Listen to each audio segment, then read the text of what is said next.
Hello and welcome back to another Gunpla review. Today we're taking a look at the high-grade Universal Sentry MS-18E Kampfer from 0080 War in the Pocket. I do wish we had seen this suit a bit more, but its limited usage does make it more unique. Perhaps I wouldn't like it as much if it had been more widely used.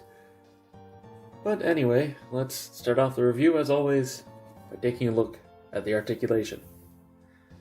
Alright, the Kampfer starts off, no eye movement, though given the shape of the head, that's not a big surprise.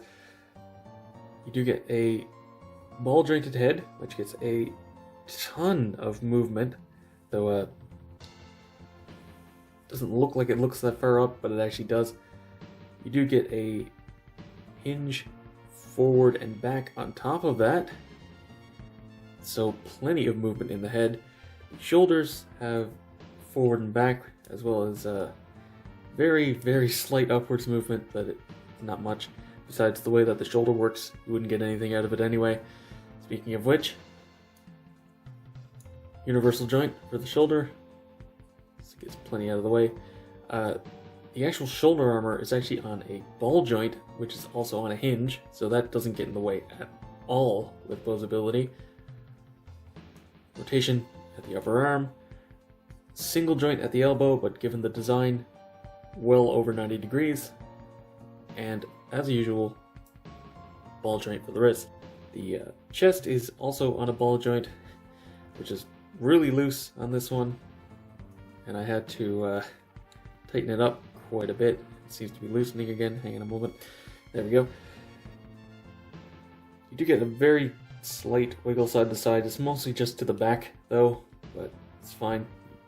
You get a rotation, left and right at least. The hips are on ball joints, and they're pretty far set into the leg, but despite that, you actually get pretty good range out of them.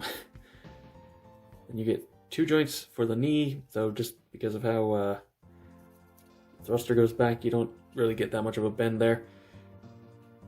Also, weirdly enough, the knee is actually on a separate hinge. So it does bend up slightly to cover the joint, which, hey, I'm not going to complain. And then the ankle is on a forward back rock and a ball joint. So it gets, pretty good to the back, pretty good to the front.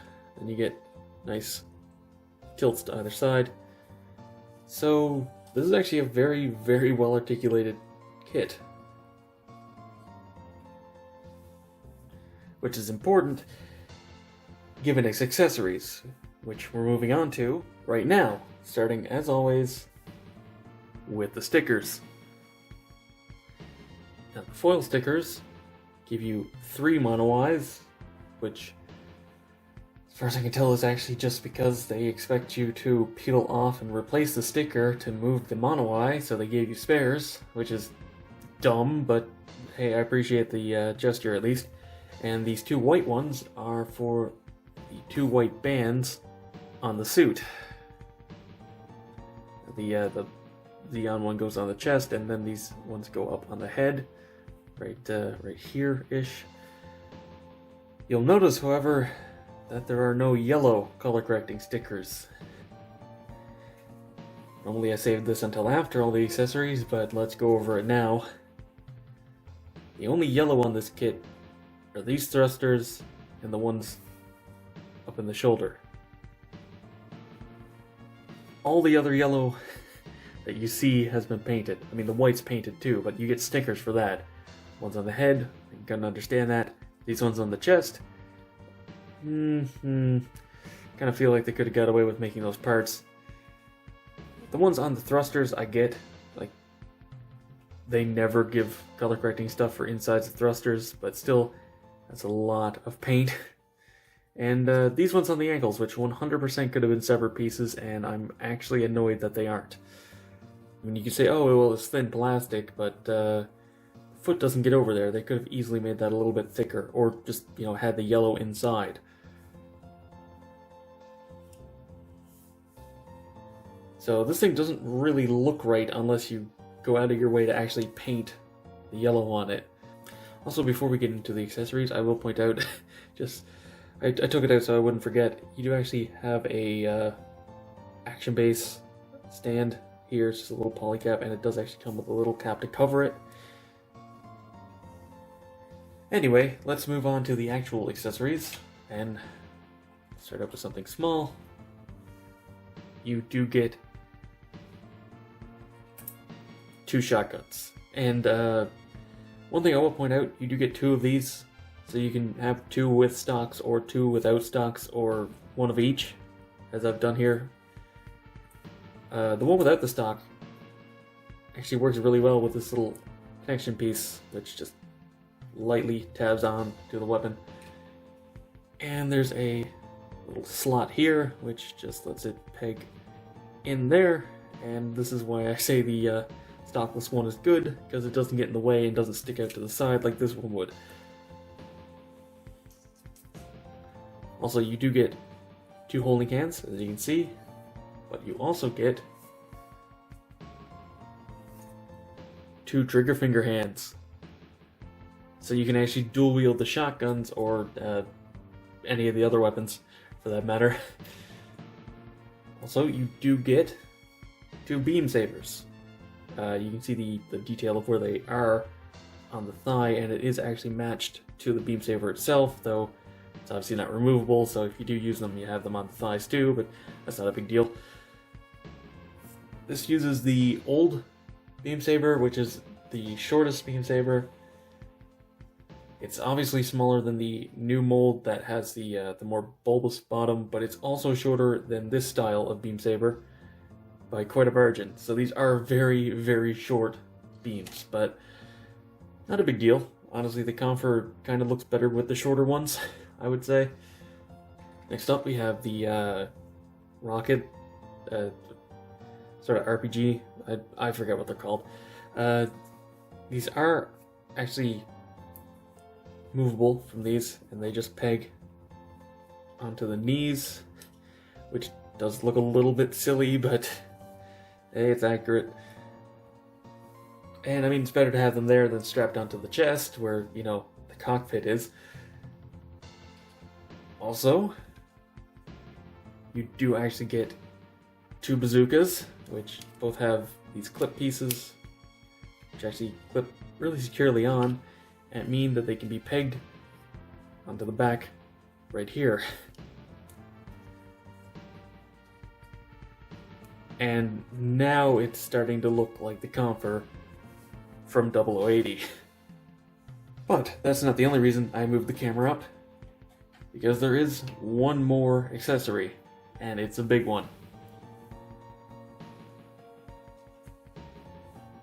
The chain mine, which does use a wire, which means it is flexible and posable. However, there is one problem with the wire, and that is it's a little bit weak for how heavy all of this is. In fact, I'm holding it up now, and it's drooping down to the ground. So it's not going to be able to hold a pose up in the air if you wanted to do that, unless you get like a little action base or something and actually hold it up with it. Or if you maybe put it over the shoulder of a kit like this or something. It's a bit heavy, but yeah, it looks really nice, and there's a little tab here that pegs into the holding hand, and it is quite tight, so it's not going anywhere. Now, as for a quick size comparison, and you'll notice I left all the weapons on because you are going to be displaying it like this. It's quite sizable. It's a bit taller than the average high grade. Well, almost the same height as the average Gundam, but then you add on the rocket launchers on the back, and yeah, it gets pretty tall. Not to mention it has a lot of bulk, partially because of the large shoulders, partially because it has a lot of thrusters, and partially because it has really big feet. But yeah, it has a lot of presence.